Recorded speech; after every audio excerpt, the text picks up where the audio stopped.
Hi everyone, welcome back to grammar gossips with Lakshita. I hope आप सब बहुत अच्छे होंगे and you are doing well in your life. चलिए आज की वीडियो का टॉपिक डिस्कस कर लेते हैं जो कि है नाउन्स यानी नेमिंग वर्ड्स। आगे बढ़ने से पहले मैं आपको एक क्विक रिमाइंडर देना चाहूँगी about the previous videos that I have share on my channel. Apart from the most confusing rules of English grammar, I have completed the series of tenses, जिसमें मैंने सभी टेंसेस को इन डिटेल कवर किया है one by one और सभी को examples के साथ उनके यूजर्स के साथ मैंने वीडियो बनाई है। अगर आपने अभी तक वो वीडियो नहीं देखी है तो उसको ज़रूर चेकआउट कीजिए और अगर उन वीडियो से रिलेटेड कोई भी आपको डाउट है तो मुझे कमेंट सेक्शन में कमेंट करके आप अपना डाउट ज़रूर पूछिएगा, क्योंकि मैं उसका आंसर डेफिनेटली करूँगी। Now let us start today's video with nouns. सबसे पहले देखते हैं about what is the definition. So nouns, if I talk about the definition of noun, then nouns are words that represent people, places or things। किसी भी व्यक्ति को, लोगों को, जगहों को या किसी भी चीज़ को रिप्रेजेंट करने के लिए जो हम शब्दों का यूज़ करते हैं उन शब्दों को हम बोलते हैं नाउन्स यानी naming words. For example, everything that we can see और talk about is represented by a word. जो भी चीज़ हम देख सकते हैं या जिसके बारे में हम बात कर सकते हैं, हम उसको एक वर्ड के थ्रू रिप्रेजेंट करते हैं और उस वर्ड को ही नाउन कहते हैं। ठीक है। Often nouns name things we can touch. ज़्यादातर नाउन्स उन चीज़ों को रिप्रेजेंट करते हैं जिन्हें हम टच कर सकते हैं, जैसे कि कैट, केक, कंप्यूटर।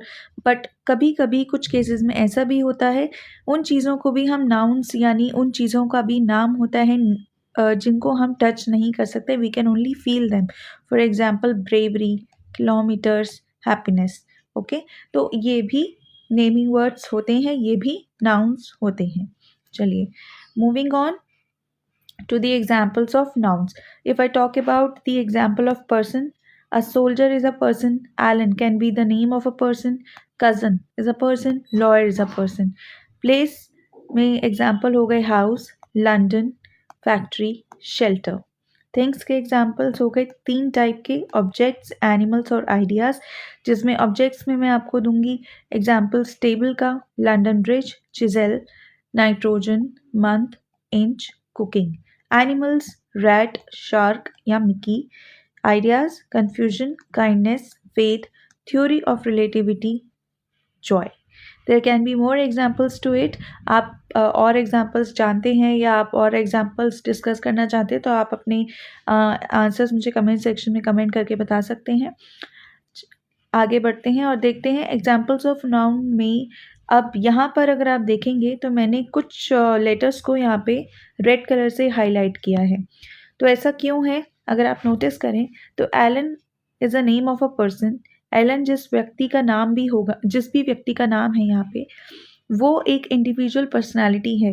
यानी एलन हो सकता है बहुत अलग अलग लोगों का नाम हो, लेकिन जिस एक पर्टिकुलर इंडिविजुअल की जब मैं बात करूं जिसका नाम एलन है, तो वहाँ पे मैं सिर्फ उसी व्यक्ति के बारे में बात कर रही हूँ जिस एंड उसके जैसा कोई दूसरा एग्जैक्टली सेम व्यक्ति एग्जिस्ट नहीं करता। ऐसा कोई इंडिविजुअल दूसरा एग्जिस्ट नहीं करता उस एलन के लिए जिस एलन को मैं रेफर कर रही हूँ। तो ऐसे में एलन नाम जो हुआ वो हो गया प्रॉपर नाउन। सोल्जर, कजन और लॉयर हैं हमारे कॉमन नाउन्स। कॉमन नाउन्स क्यों है? क्योंकि हम कॉमनली इन चीज़ों को रेफर करते हैं। लॉयर जो है एक प्रोफेशन को दिखा रहा है, जो जिन्होंने लॉ पढ़ी है उनको लॉयर हम बोल रहे हैं यहाँ पे। तो लॉयर जो हैं बहुत सारे लोग हैं, बहुत सारे लोग हो सकते हैं। मैंने किसी एक पर्टिकुलर व्यक्ति को नहीं यहाँ पे मेंशन किया, मैंने एक लॉयर बोला है और लॉयर यहाँ पे कोई भी हो सकता है, तो इसलिए ये हो गया कॉमन नाउन। इसी तरह से सोल्जर और कज़न भी हो गए कॉमन नाउन। अब यहाँ पे अगर आप प्लेस का एग्जाम्पल देखेंगे तो house is a common noun, shelter is a common noun, लेकिन जब मैं मेंशन कर देती हूँ लंदन, तो लंदन मैं एक सिटी को मेंशन कर रही हूँ जो आपको पता है उसके जैसी एग्जैक्टली सेम सिटी दूसरी नहीं हो सकती। सिमिलर हो सकती है लेकिन एग्जैक्टली सेम दूसरी नहीं हो सकती, तो इसलिए लंदन यहाँ पे हो गया प्रॉपर नाउन। ठीक है। इसी तरह से अगर मैं थिंग्स की बात करूँ तो यहाँ पे लंदन ब्रिज हो जाएगा आपका प्रॉपर नाउन, मिकी जो है आपने देखा है, मिकी माउस एक कार्टून है। अगर मैं मिकी माउस की बात करूँ तो आपके दिमाग में फटाफट से एक इमेज बन जाती है, क्योंकि हम सब ने मिकी माउस की कार्टून देखी है। और आप ये जानते हैं कि मिकी माउस को अगर मैं रेफ़र कर रही हूँ तो उसके जैसा एग्ज़ैक्टली दूसरा सेम कार्टून कोई नहीं है। तो यानी सिर्फ़ एक ही चीज़ के बारे में जब हम रिप्रेज़ेंट करते हैं वो यूनिक है, उसके जैसे एग्ज़ैक्टली सेम दूसरा नहीं है, तो उस नेमिंग वर्ड को हम प्रोनाउन कहते हैं या उस नाउन को हम प्रोनाउन कहते हैं। इसी तरह से थ्योरी ऑफ रिलेटिविटी, तो थ्योरी ऑफ रिलेटिविटी एक सिंगल थ्योरी है, यूनिक थ्योरी है अपने आप में, तो ये हो गया proper noun.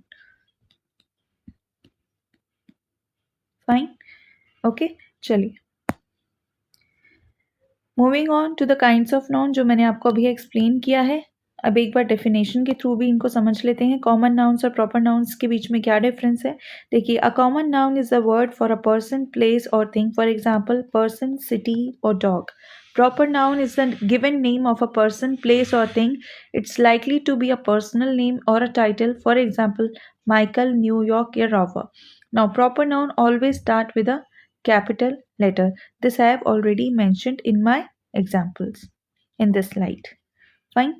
I hope kinds of noun are clear to you and the definition of kinds of noun are clear to you. Now moving on to the next slide, which says how to spot a common noun and a proper noun. If you still have the confusion, so let me clear it here.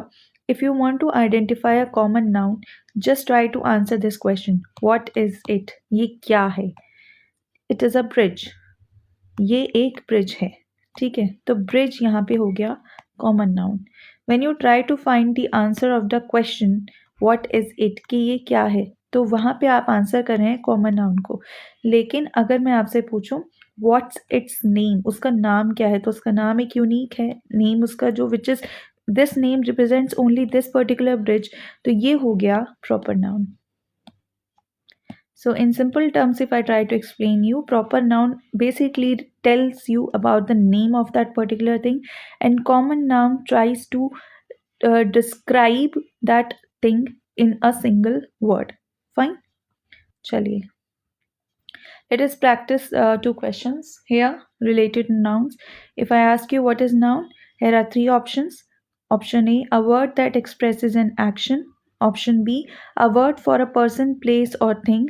Option C, a describing word. What is the correct answer according to you? Yes, the correct answer is a word for a person, place, or thing. Now, moving on to the question number 2, select the correct noun. Select the noun. Butter, vibrant, slowly. What is the answer? Yes, the answer is butter. Good. Vibrant is an adjective because it is representing the quality of something, and slowly is an action word because it is telling you about the work that is being done. Maybe the cat is walking slowly, so this is a action word. Butter is the noun. Let us practice one more question. Again, you have to select the noun. Exquisite, to survive, or mountain. What is the answer? Yes, the correct answer is mountain, because mountain here represents a thing, and mountain is the word mountain is a common noun. Fine. Now, your task is to tell me 5 common nouns around you and 5 proper nouns around you in the comment section. If you have understood the concept of nouns and the difference between common noun and proper noun, then do let me know your answers in the comment section below, and I will be acknowledging your answers. Fine. Okay. Now, if I talk about the types of noun, here are the types of noun. These nouns are being categorized as common noun or proper noun, but a noun can further be categorized according to its meaning or its structure. On the basis of their meaning and structure, they can be further classified into different types, and here thereby here comes the types of noun. Okay, the first is abstract noun, concrete noun, then a third one is collective noun, fourth compound noun, fifth gender specific noun, sixth gerund, seventh non-countable or uncountable noun, and eighth is countable noun. Now I will discuss about each type of noun in detail in my upcoming videos. So this will be the topic of the upcoming videos. I have here completed the first introductory topic of noun, in which I have covered the definition of noun, the examples of noun, and the kinds of noun, which are common noun and proper noun. If you have any doubt related to this video, do let me know your doubt in the comment section below. I'll see you in my next video. Till then, take care, bye bye, and keep following Grammar Gossips with Lakshita. Thank you.